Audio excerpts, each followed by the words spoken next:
Back for round two. This time we start at number 74. We have Takamoto Yuta from Honey and Clover, which is really the mini arc where he just runs away and goes to find himself.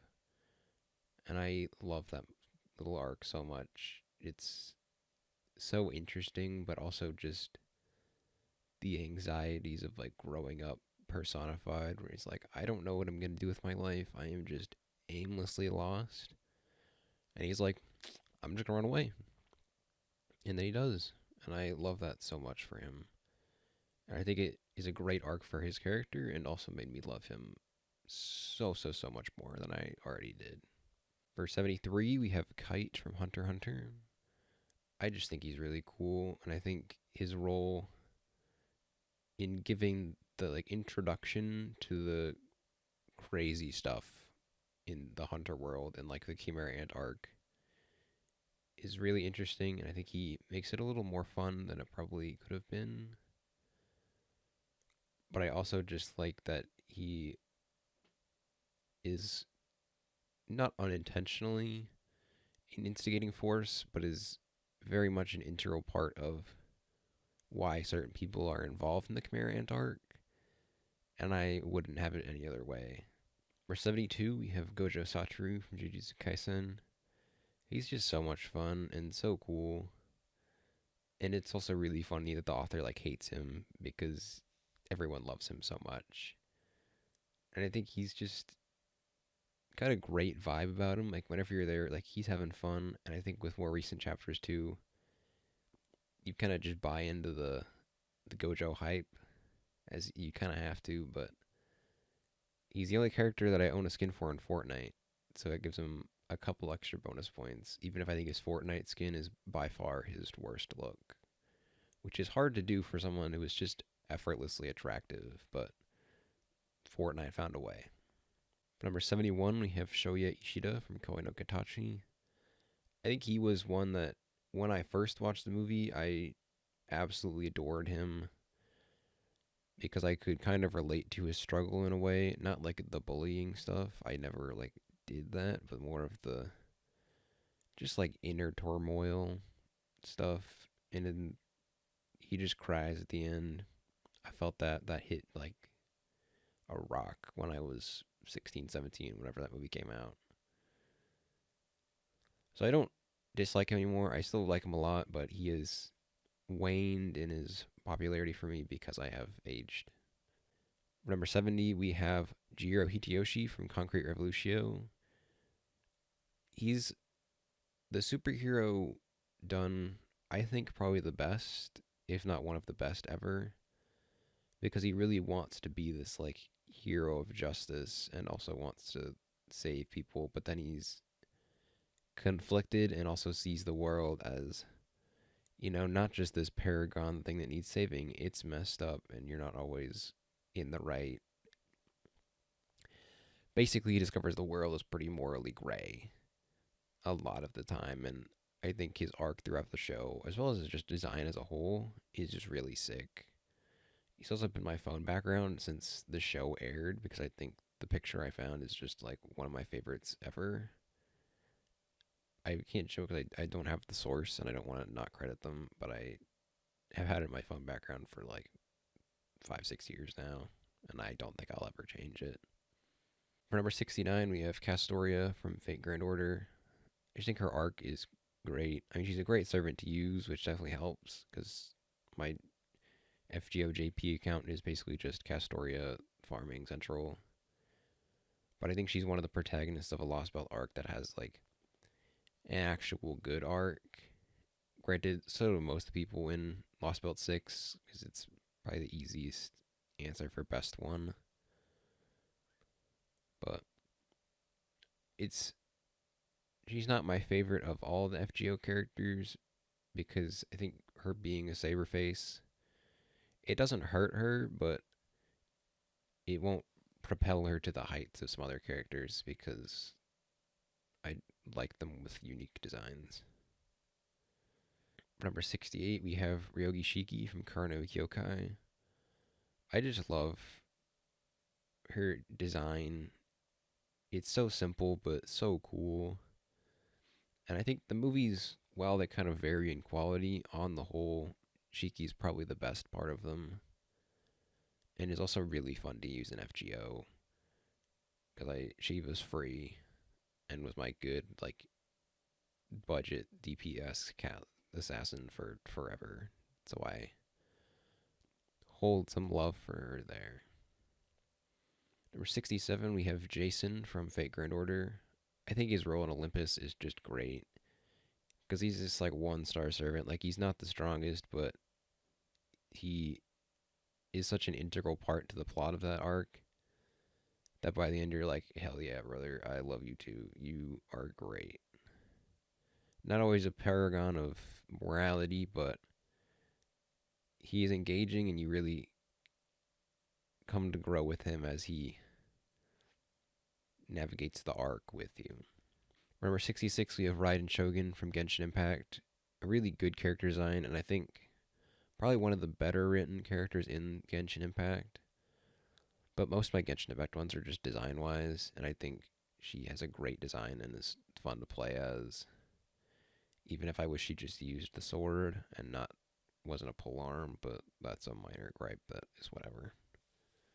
I think her fights in this Inazuma arc are probably the best fights Genshin has ever had, even if some of it is a little cheesy at the end, but I don't care. It's cool enough that it overrules it. Number 65, we have Yai Miko, also from Genshin Impact. There will be a few of these, like pairing ones, where it's. I functionally think they're the same, and I think on any given day they could toss up, but I actually have Yai Miko in Genshin Impact, so I can play as her, and I think she's very fun to play in Genshin Impact in the style that I have just made my account, which is where I just run around and set little guys up that do passive damage while I attack with a character that we'll find out about later. And it makes me like her a lot because I can just set up 3 little dragon guys, switch her off, and then someone else does all the damage, but she is still helping. Number 64, we have Locha from Honkai Star Rail. I don't know about all his like Honkai Impact Third stuff. I didn't play that. I just know him from Honkai Star Rail, and I think he has a great design, is incredible gameplay wise. And he also just has so much intrigue with like, what's in the coffin, bro? What are you hiding? But I have him in the game, and he's one I have yet to regret, and I don't think I will ever regret pulling. But I also just love using him, and I think aesthetically he rules. For number 63, we have Jing Freaks from Hunter x Hunter. He isn't in Hunter x Hunter a lot, but I think his role in kind of instigating Gon to do all this stuff is really cool. And I think at the end, the World Tree moment is one of my favorite moments in all of fiction. It's just such like a chill moment, but it encapsulates so much of what Hunter x Hunter is about in a nice little like father-son chat, and I love it a lot. It's the only scene that I've considered getting a tattoo of because I think it rules that much, but I have not done that because I haven't got to it yet, or I am scared to get tattoos, but that's irrelevant. Number 62, we have Whitebeard from One Piece, who fits into a similar role as Jing, but in a different way, where he's more of like the changing of the guard in One Piece, where it's kind of he is the last big pillar of the Goldie Roger era, and he just rules. Like the entirety of Marineford, you're like, oh yeah, this guy is just the best. Even before the meme, I had seen One Piece before the meme became big. I think it does make him funnier, but on the whole, he rules so much. Just how much he tanks in Marineford, and just trying to get his son back. He's just the coolest. Number 61, we have Link from the Legend of Zelda series. I'm kind of just encapsulating them all. If I had to pick specifics, I'd pick Skyward Sword, Tears of the Kingdom, Majora's Mask, and Twilight Princess. Conveniently, also the ones I have amiibos of. I just think he's a great design, great character, just always fun games. And I think the little individual variations between the games really helps. Where it's like Majora's Mask, it's just a great game in general. It's such a good atmosphere, vibes, and even though it is one of the youngling ones, the masks rule, and I love how much variety there is with them. Tears of the Kingdom is just an incredible game. So much to do, so much great plot development that I'm like, man, that was peak gaming. Twilight Princess, it's just the vibes. Probably my favorite atmosphere among them, even though I haven't really even like finished the game. But from what I've played, I'm already like, yeah, this is peak. Just everything about the atmosphere is just incredible. Skyward Sword, I just have so many fond memories of playing it on the Wii, where it's like me with my Wii remote nunchuck, feeling like a swordsman. And the demise fight in there, I think, was a formative moment in my gaming career because I hold so many strong memories about that fight. And I probably eventually make a video on it. I think it's a really like interesting topic I want to talk about. But needless to say, it was probably the most physically involved I've been in a video game, and I wouldn't have it any other way. 60, we have Marco from One Piece. His is just design. I think he has a sick design, and how he kind of carries on after Whitebeard, I think is really interesting. He's not like the deepest character in One Piece, but I think he has a really interesting role in Wano and in the aftermath of Whitebeard, where he's kind of the leader essentially of the remnants of it, and he does a great job. I also own a figure of him, but the figure just brings me joy because he's a nice little smiling guy with his little phoenix wings. For number 59, we have N from Pokemon. Probably my favorite like antagonist, if you can really call him that. I mean, he is, but he's less of an overt antagonist than Getz's. But I think his design just rules, and his role in both Black and White and Black White 2 is just so good. I I have no complaints with him. Like he's not the deepest character, but I think he is just like an incredibly designed character, and probably like one of the best written in basically any Pokemon game. For number 58, we have Hagita from Orange. I had to include the guy I've based my name off of. I'm not gonna put him number one. He's not the most amazing character. He's just a funny guy. But I have obviously an attachment to him in that I liked him enough to base my name off of, which partially was because he was a niche enough character that I could get it by itself. But I do still like him.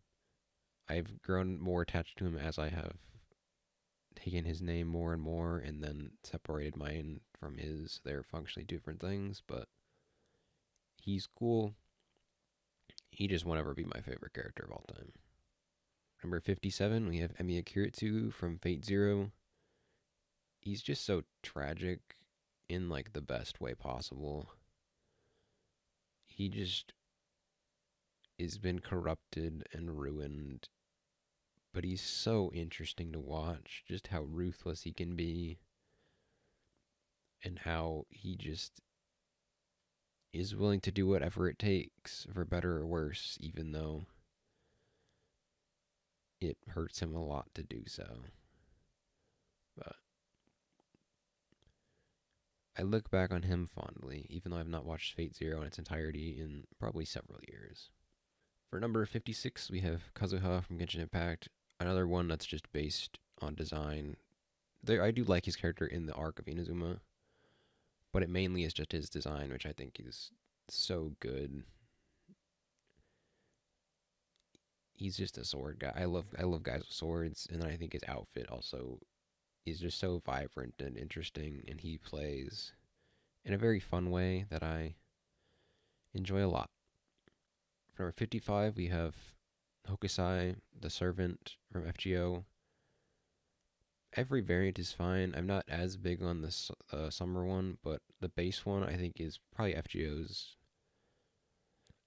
maybe not their best design, but definitely top three for me, where it's just so rich in design and interesting to look at. And every time I see the first Ascension, I'm like, yes, they knew what they were doing and they succeeded. It also is because there's a MMD of Hokusai dancing that I found when I was